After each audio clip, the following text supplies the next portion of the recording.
So Maddie and I are doing our presentation today on the Disney Wiki fandom. So participatory culture is a culture in which the individuals are no longer only consumers, they are now contributors and producers as well. Participatory culture is Henry Jenkins' concept that emerged from the works of Raymond Williams. It has an opposing view of consumer culture, as individuals can take part and create their own media content. Instead of only consuming the media, they can also now create their own. Participatory culture is the main idea of Web 2.0.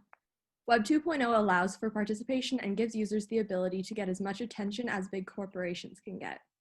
It allows anybody with access to technology to explore and contribute to the content on the web. It is meant to enhance democracy by allowing everyone with access to social media to speak their mind, create, and participate in this online culture. We participated in the Disney Wiki, D23, and Facebook groups All Things Disney and Disney Fandom. Disney Wiki is a website where members of the fan group collaborate on a free public encyclopedia for everything related to Walt Disney and their theme parks, films, television, characters, and more. This fandom allows individuals to write, comment, and edit articles on all their films, TV shows, Pixar movies, and more. Due to COVID-19, all of the participation on these groups were virtual. While engaging on the websites, the first thing I noticed were the amount of native and display ads along the sides. From Lego, Super Mario's, and the new PlayStation, it was evident this website assumed I fell into the categories of a younger demographic. This was also evident during the documentary we watched in lecture, Generation Like, as Kaylee Lynch, a fangirl of Hunger Games, transformed how she consumed media through her presence online. While she engaged on Twitter, it allowed for her to be a part of the fame online, which created a commercial push for all the big tech corporations to collect as much of her data as possible, tracking her real-time responses.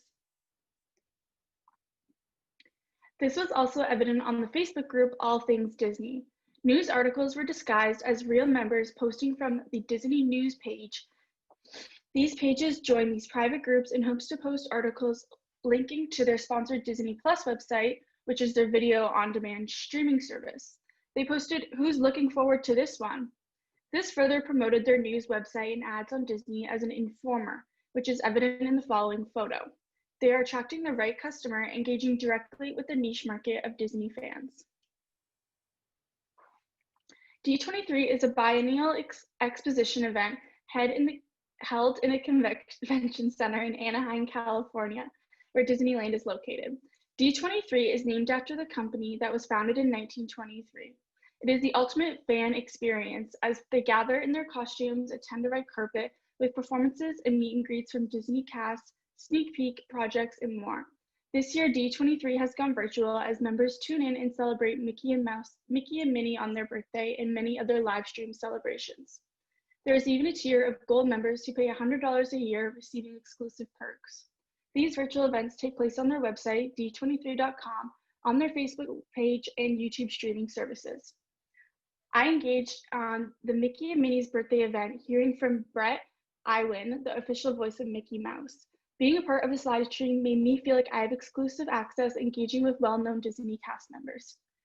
Though the expo has received criticism, I found out last year's expo was poorly managed with long lines, the venue size, and the price to attend, where a 3-day adult ticket is close to $220 US.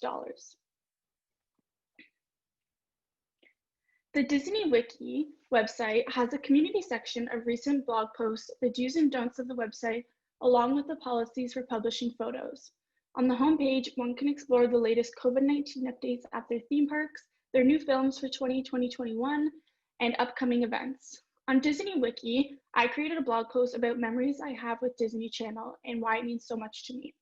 Though what I noticed is the blog website does not have quick engagement like the Facebook fandom groups Avery and I joined. While the website was inclusive and it persuaded me to participate, a lot of the engagement and interaction with other fans was mainly seen on the sticky platform Facebook. The blog post has still yet to receive any comments. Compared to the Facebook group, I posted a fun and engaging status which generated over 65 likes and 56 comments. And this is why Facebook is known for its social stickiness. The idea of sharing interests and opinions keeps more users interacting in different ways, generating more data. This forms tribalism as well, enhancing the version of an online community who come together in a shared space. It kept me coming back for more with constant notifications and members sharing endless amounts of Disney content, spending more and more time on the platform, which began to rely on my happiness and gratification. As of 2019, Facebook has over 10 million groups that users can join and feel a part of a community of their choosing. Maddie and I decided to join a couple of the Disney fandom groups as we are both huge fans of everything Disney. These groups are supposed to provide users with an inclusive nature. People from all around the world can join, of any ethnicity, race, age, gender, all with the mutual passion of their love of Disney. Maddie and I were excited to join this community. We each posted a few times to the newsfeed, and it was exciting to have other members commenting and interacting with our posts.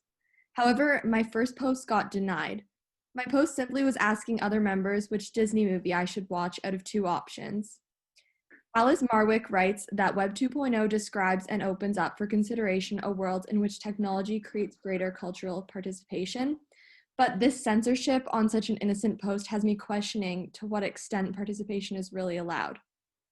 Of course, on all sites like this, there is a form of censorship, but having my first post be denied did not make me feel very included. But I persevered and I tried again. Luckily, my next couple of posts got accepted. There is an endless amount of information in these groups, from people posting tips on where to find collector's items, helping people prepare for their trips to Disney, updating everyone on the latest Disney news, and more. I interacted in this group by posting a couple of my own posts, as well as commenting on others. I tried to respond to posts with answers as well as questions. Anytime I asked a question, I got many responses, and this proves how passionate these people are about Disney. A way that I could have interacted more is through all of the role-playing groups that are on the page. People role-play their favorite princesses as well as characters from TV shows and movies. This is not something I was interested in, but it is very fascinating, especially to see the vast age group that are involved in this. A 14-year-old may be role-playing with a 30-year-old, which has concerns on its own. Through all of this engagement, I noticed other social platforms I engage on, which are Instagram, TikTok, and Twitter, all began picking up on this algorithm being involved with Disney and its particular content. Here is a TikTok that was personalized on my For You page. Welcome to the Disney side of TikTok. You can stay here as long as you like, or you can keep scrolling. But Disney is now part of my identity, shown through what I share and like, participating and gaining visibility online. Facebook knows my passions as I am an easy target for precise marketing. This also put me into a unique group, and now the data is fed back to me like a boomerang, evident on my TikTok feed. Facebook also picked up my increased engagement with the group as I was constantly fed push notifications solely from the Disney groups. Along with TikTok, I received ads on Instagram and Facebook. About a week ago, I accidentally clicked on the Instagram account Figs, a medical clothing retailer, as a friend I followed tagged their account in a photo. Soon after that, I received ads for Figs branded scrubs. This just proves how pervasive the algorithm is and how quickly it picked up my clicks and interest in a short span of time. Disney partners with millions of brands as customers brand themselves with the logos and clothing they wear publicly that shares a part of their identity. The group environment is very child-friendly and moderated well. I've been in this group for over a month now, and I have not seen anything inappropriate or any form of bullying. This is because fans as young as the age of 7 can join this group. This provides a sense of the panopticon effect in the digital age, as we cannot know for certain how closely the moderators are watching what we post, so we alter our behaviors accordingly. Though while participating in the Disney fandom groups, it brought back unique memories from my childhood and made me feel like a community, I felt that there was a dark side to this.